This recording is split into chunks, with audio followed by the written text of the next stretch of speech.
New Zealand की PM देंगी इस्तीफा। कौन है वो टीवी होस्ट जिसको दे बैठी थी दिल। न्यूजीलैंड के प्रधानमंत्री जेसिंडा अर्डन ने महज 32 साल की उम्र में प्रधानमंत्री पद से इस्तीफा देकर और राजनीति से संन्यास लेकर पूरी दुनिया को चौंका दिया है। जेसिंडा अर्डन ने कहा है कि वो 7 फरवरी को अपना पद छोड़ेंगी और न्यूजीलैंड में 14 अक्टूबर को होने वाले लोकसभा चुनाव में हिस्सा नहीं लेंगी।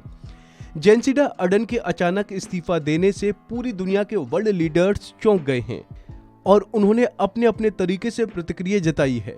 ऐसे में जेसिंडा अर्डन के बारे में जानना जरूरी हो जाता है, क्योंकि राजनीति में यही देखा गया है कि कोई भी नेता अपने शीर्ष पद को आसानी से छोड़ना नहीं चाहता है। तो फिर जेसिंडा अर्डन ने अचानक से ये फैसला क्यों लिया है। 2017 में बनी थी न्यूजीलैंड की प्रधानमंत्री। जेसिंडा अर्डन साल 2017 में न्यूजीलैंड की गठबंधन सरकार में देश के शीर्ष पद पर पहुंची थीं और इसके बाद उन्होंने 2020 में अपना सेंटर लेफ्ट लेबर पार्टी को व्यापक जीत दिलाई थी। और अब उन्होंने कहा है कि उनके पास इतनी क्षमता नहीं है कि वो देश का नेतृत्व कर सकें, जबकि उन्होंने अपने देश में कोरोना वायरस महामारी से निपटने के लिए किए गए कोशिशों की वजह से विश्व स्तर पर सराहना मिली थी। आपको बता दें कि जेसिंडा अर्डन का जन्म 26 जुलाई 1980 को हुआ था और वो न्यूजीलैंड की 40वीं प्रधानमंत्री हैं। कौन है प्रधानमंत्री Jacinda Ardern. Jacinda Ardern New Zealand की उत्तरी द्वीप के भीतरी इलाकों में पली बढ़ी, जहां उनके पिता एक पुलिस अधिकारी थे। एक गरीब परिवार से ताल्लुक रखने वाली जेसिंडा अर्डन ने मास कम्युनिकेशन की पढ़ाई की है, जिसके बाद वो ब्रिटेन चली गईं, जहां उन्होंने प्रधानमंत्री टोनी ब्लेयर की सरकार में पॉलिसी एडवाइजर के रूप में काम किया। और उससे पहले उन्होंने न्यूजीलैंड में ही पूर्व प्रधानमंत्री हेलेन क्लार्क के कार्यालय में अपना राजनीतिक जीवन शुरू किया था। वो 2008 में न्यूजीलैंड की सांसद बनी और मार्च 2017 में लेबर पार्टी की उपनेता बनी। जेसिंडा अर्डन ने तब सुर्खियां बटोरी जब वो पद पर रहते हुए बेटी को जन्म देने वाली दुनिया की दूसरी प्रधानमंत्री बनी।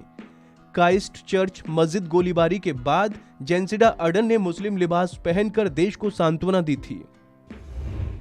टीवी होस्ट से करती हैं प्यार।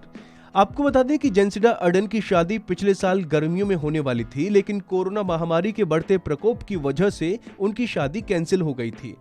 न्यूजीलैंड की मीडिया रिपोर्ट्स के मुताबिक पिछले मई 2021 में प्रधानमंत्री जेसिंडा ने शादी करने का फैसला लिया था और 2022 की गर्मियों में बॉयफ्रेंड से शादी करने की घोषणा की थी। एक शादी कार्यक्रम के दौरान प्रधानमंत्री जेसिंडा अर्डन ने खुलासा किया था कि वो जल्द ही अपने बॉयफ्रेंड और पार्टनर क्लार्क गेफोर्ड के साथ शादी करने जा रही हैं। जेसिंडा अर्डन ने रेडियो कार्यक्रम के दौरान कहा था कि आखिरकार मुझे और मेरे पार्टनर को शादी करने की तारीख मिल ही गई। मैं टेलीविजन होस्ट क्लार्क गेफोर्ड के साथ शादी करने जा रही हूं। हालांकि बाद में कोविड की वजह से उनकी शादी कैंसिल हो गई। साल 2019 में की गई थी सगाई। न्यूजीलैंड की प्रधानमंत्री जेसिंडा अर्डन और उनके बॉयफ्रेंड क्लार्क गेफोर्ड ने 2019 में सगाई रचाई थी। क्लार्क पेशे से एक टेलीविजन होस्ट हैं। सगाई के बाद जेसिंडा अर्डन देश की प्रधानमंत्री बन गई थीं। प्रधानमंत्री जेसिंडा अर्डन और उनके बॉयफ्रेंड को एक बेटी भी है और प्रधानमंत्री अर्डन अपनी बेटी के साथ कई बार सार्वजनिक कार्यक्रमों और संसद में कार्यवाही के वक्त दिख चुकी हैं। 21 जून 2018 को उन्होंने प्रधानमंत्री पद पर रहने के दौरान एक बेटी को जन्म दिया था। जेसिंडा अर्डन और उनके बॉयफ्रेंड क्लार्क गेफोर्ड की पहली बार 2012 में मुलाकात हुई थी और बाद में दोनों में प्यार हो गया था।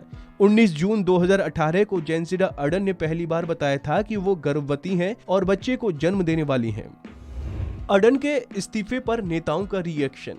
ऑस्ट्रेलियाई प्रधानमंत्री एंथनी अल्बनीज ने कहा है कि जेसिंडा अर्डन ने दुनिया को दिखाया है कि बुद्धि और शक्ति के साथ कैसे नेतृत्व किया जाता है।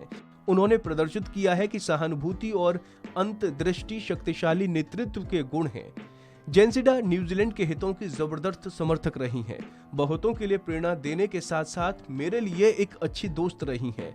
न्यूजीलैंड के आंतरिक मामलों के मंत्री जन टिनेटी ने कहा कि वो न केवल मेरे लिए सबसे अविश्वसनीय बॉस रही हैं, बल्कि व्यक्तिगत क्षमता के लिहाज से वो मेरे लिए आदर्श रही हैं। जेसिंडा एक महान नेता हैं। मैं अब तक जितने भी लोगों से मिली हूँ उनमें सबसे मेहनती व्यक्ति हैं। तो दोस्तों, इस खबर में फिलहाल इतना ही। बाकी अन्य खबरों के लिए आप देखते रहिए वन इंडिया।